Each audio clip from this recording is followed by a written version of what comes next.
જે પ્રમાણે ઠાકરસિંહભાઈ કિંજલબેન રબારી છે, તેઓએ જે પ્રેમ લગ્ન કર્યા હતા ત્યારબાદ સમાધાન થયું છે, શું કહેશો? મા બાપનો પ્રેમ, સમાજની વેદનાને દીકરીએ સમજી છે. બંને સમાજના આગેવાનો મદદથી કરી અને બહુ સુંદર રસ્તો કાઢ્યો. સમાજની બધાની મર્યાદા અને પરંપરાઓ સાચવવાની જે ચીલો પડ્યો છે એ બહુ સરાહનીય કામગીરી થઈ છે. જે પ્રમાણે ગઈકાલે મીટિંગ થઈ હતી, મીટિંગમાં શું વાત થઈ હતી? મીટિંગમાં અમારી અહીં સર્વ સમાજની ભાઈચારાની ભાવના છે. સર્વ સમાજ સાથે મળીને જ્યારે કોઈ પણ ઇસ્યુ બને ત્યારે સમાજના બહુ પરિપક્વ વડીલો જે હોય, પંચો જેને સમાજનું પંચ કહેવાય છે, એ નિર્ણય લેતા હોય છે અને બહુ સુંદર નિર્ણય લેતા હોય છે. એટલે પંચોએ બહુ સરસ નિર્ણય લીધો અને એના કારણે ઘીના ઠામમાં ઘી ભરાઈ ગયું. ઠાકરસિંહભાઈ, ઘણી વખત ન માત્ર ચૌધરી સમાજ કે રબારી સમાજ પણ ઘણા બધા સમાજની દીકરીઓ આવા પગલાં ભરતી હોય છે, ત્યારબાદ તેમને પસ્તાવો થતો હોય છે. તો તમે દરેક સમાજની દીકરીને શું સંદેશો આપવા માંગશો? હું સર્વ સમાજની તમામ દીકરીઓને એ દીકરીઓના જવતલિયા ભાઈ તરીકે વિનંતી કરું છું કે તમારા સમાજની દરેક સમાજને પોતાની મર્યાદા હોય. જેમ સીતાજી માટે લક્ષ્મણ રેખા હતી ને ઓળંગી તો એનું પરિણામ સારું ના આવ્યું, એમ દરેક દીકરીઓએ પોતાના મા બાપના, દીકરી 18-20 વર્ષની થાય, 18-20 વર્ષ સુધી એ મા બાપ એ દીકરીને પ્રેમ કરે, દીકરીને એ લક્ષ્મીનો અવતાર સમજીને જયારે મા બાપ પ્રેમ આપે છે, એનું મોહાળ અને મા બાપ એની પાછળ જે મહેનત કરે છે ત્યારે સફળતા અને સારી નોકરીઓમાં હોય છે.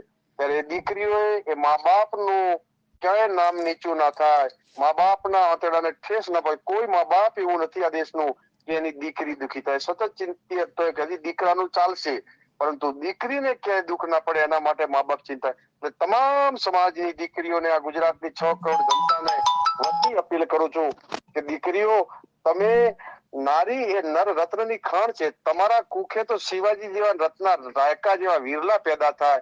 એ પૂજનીય દીકરીઓ છો, લક્ષ્મીનો અવતાર છો. તો દીકરીઓએ આપણી સંસ્કૃતિની મર્યાદા ને ઓચ ના પહોંચે, મા બાપના પ્રેમને કાયમ જાળવી રાખો. મા બાપના આંતરડા રાજી રહે તો તમારો ભવ પાર થઈ જશે. તમામ સમાજની દીકરીઓને વિનંતી કરું છું કે તમારા મા બાપને ક્યાંય ઠેસ ના પહોંચે, તમારો સમાજ ક્યાંય નીચું તમારા કારણે જોવું પડે એવું ના થાય, એવી તમામ ગુજરાતની દીકરીઓને અપીલ કરું છું એના ભાઈ તરીકે. ઠાકરસિંહભાઈ, છેલ્લો પ્રશ્ન એ પૂછવો છે કે દીકરીઓ જે આવા પગલાં ભરે છે તેના માટે તમને જવાબદાર કારણો કયા લાગે છે? કારણ કે આની પહેલા વાત થઈ હતી ત્યારે તમે સોશિયલ મીડિયા પર દીકરીઓને પ્રતિબંધ લગાવવાની વાત કરી હતી, એટલે તમને એવું લાગે છે કે સોશિયલ મીડિયાને લઈને દીકરીઓ આવા બધા પગલાં ભરે છે? બેનબા, ચપ્પુથી શાકભાજી કાપવા માટે આપણે ચપ્પુ લાવીએ છીએ, તો એનાથી શાકભાજી જ કાપે છે, એને કોઈ આંગળી કાપતું નથી. એમ સોશિયલ મીડિયાના ફાયદા ગેરફાયદા હોય છે.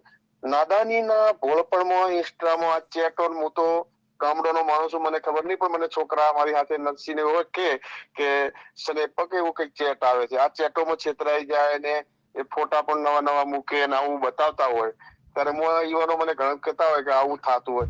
એના કારણે ભોળપાઈ જાય, ઇમ્પ્રેસ થઈ જાય કપડોથી, નાનતે આવું બધું, જેના કારણે દીકરીઓ ભોળપણનો લાભ લઈ દે છે અને ભોળપણના કારણે ક્યાંક ફસાઈ જાય.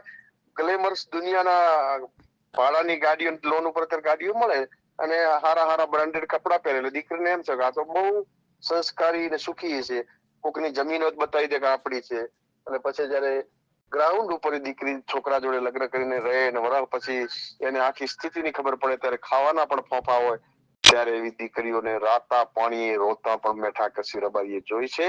એ દીકરીની વેદના માટે હું કઉ છું કે દીકરીઓ, તમારા મા બાપ તમારું ક્યારે અહિત ન વિચારે, એટલે દીકરીના મા બાપનું સૌમાન ક્યાંય ગવાય નહીં, એનું સમાજમાં નીચા જોવું ના પડે. દીકરી એ લક્ષ્મીનો અવતાર હોય, જે મા બાપ દીકરીને પ્રેમ ને લાડકોડથી ઉછેરે છે, એ લાડકવાળી દીકરીએ પણ મા બાપના સૌમાન માટે મા બાપ કે મા બાપ કોઈ દીકરીને દુખી ના થવા દે. આપણી સનાતનની સંસ્કૃતિ છે. દીકરાઓ પણ ઘણા બધા એવા હોય છે કે સંસ્કારોને ને મર્યાદાઓને નેવે મૂકીને એ પણ એવા પગલાં ભરતા હોય છે, તો ત્યારે સમાજ એમના વિરુદ્ધ પગલાં લેશે કે કેમ? કાયમી લે છે. ચૌધરી સમાજના કાલે 2 વિડીયો આવ્યા હતા મારા માટે. એ સમાજની દીકરી અમારા સમાજનો દીકરો લઈ ગયો તો મેં પરત અપાવી હતી. એમાં જયારે પણ કોઈ દીકરી લઈ જાય ને માની લો કે હું રબારી છું તો રબારી સમાજનો લઈ જાય તો હું રબારી સમાજના દીકરા સાથે નથી રહેતો. ત્યારે ઠાકરસિંહ રબારી જે સમાજની દીકરી ગઈ હોય એ સમાજ સાથે, એના મા બાપ સાથે હોય છે, એ સમાજના દીકરા સાથે નહીં.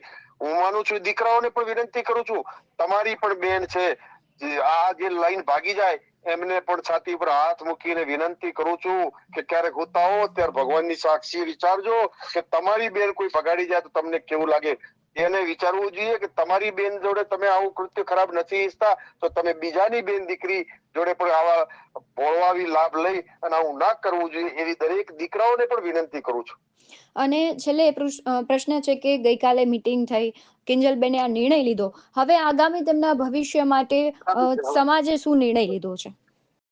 સમાજના અમારા વડીલો, મોભીઓ એ સુંદર પરંપરા, ઋષિ મુનિઓ વખતની જે પરંપરા છે, સમાજની મર્યાદા એ મુજબ દીકરીને ક્યાંય દુઃખ ના આવે, દીકરી સુખી થાય એના માટેનો સમાજ નિર્ણય લેશે.